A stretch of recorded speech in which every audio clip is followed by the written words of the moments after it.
ഞാൻ രാജേഷ് കുമാർ, പരപ്പനങ്ങാടി സ്വദേശിയാണ്.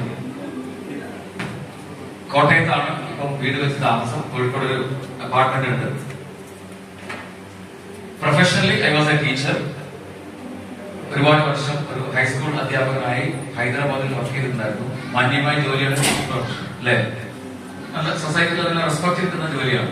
എന്നാൽ മാറി ചിന്തിച്ചത് എന്തുകൊണ്ടാന്ന് ചോദിച്ചു കഴിഞ്ഞാൽ ഒരു വലിയൊരു യാഥാർത്ഥ്യം ഉൾക്കൊള്ളാൻ പറ്റിയതുകൊണ്ടാണ്. ജോലി ചെയ്യാൻ പറ്റിയില്ലെങ്കിൽ വരുമാനം ഉണ്ടാവില്ല. ശരിയല്ലേ? ഇത് ആദ്യമായിട്ട് വന്നിട്ടുള്ള ആളുകൾ, നിങ്ങൾ ഒരു പക്ഷേ നിങ്ങളുടെ മേഖലയിൽ നല്ല രീതിയിൽ അധ്വാനിച്ചിട്ട് മാന്യമായ വരുമാനം നേടുന്നുണ്ടാവും. ആ വരുമാനത്തിൽ നിങ്ങളുടെ ഫാമിലി അതോടൊപ്പമുള്ള ജീവിതം തരക്കേടില്ലാത്ത രീതിയിൽ മുന്നോട്ട് പോകുന്നുണ്ടാവും. ഗുഡ്. പക്ഷെ എപ്പോഴെങ്കിലും ചിന്തിച്ചിട്ടുണ്ടോ, ജോലി ചെയ്യാൻ പറ്റാത്തൊരു സാഹചര്യം വന്നാൽ അല്ലെങ്കിൽ എന്തെങ്കിലും നിങ്ങൾക്ക് സംഭവിച്ചു പോയാൽ നിങ്ങളുടെ ഫാമിലിയെ പ്രൊട്ടക്ട് ചെയ്യാൻ ആരാണോ? അവർ ഫിനാൻഷ്യലി സേഫ് ആണോ? ചിന്തിച്ചിട്ടില്ലെങ്കിൽ ഇന്നൊന്ന് ചിന്തിക്കുക.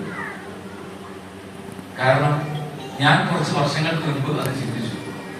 ടീച്ചിങ് മേഖലയിൽ എനിക്ക് ഉത്തരം കിട്ടിയില്ല. ഞാനും എന്റെ ഫാമിലിയും ഫിനാൻഷ്യലി സേഫ് അല്ല എന്നുള്ളൊരു യാഥാർത്ഥ്യം എനിക്ക് മനസ്സിലായി. നമ്മൾ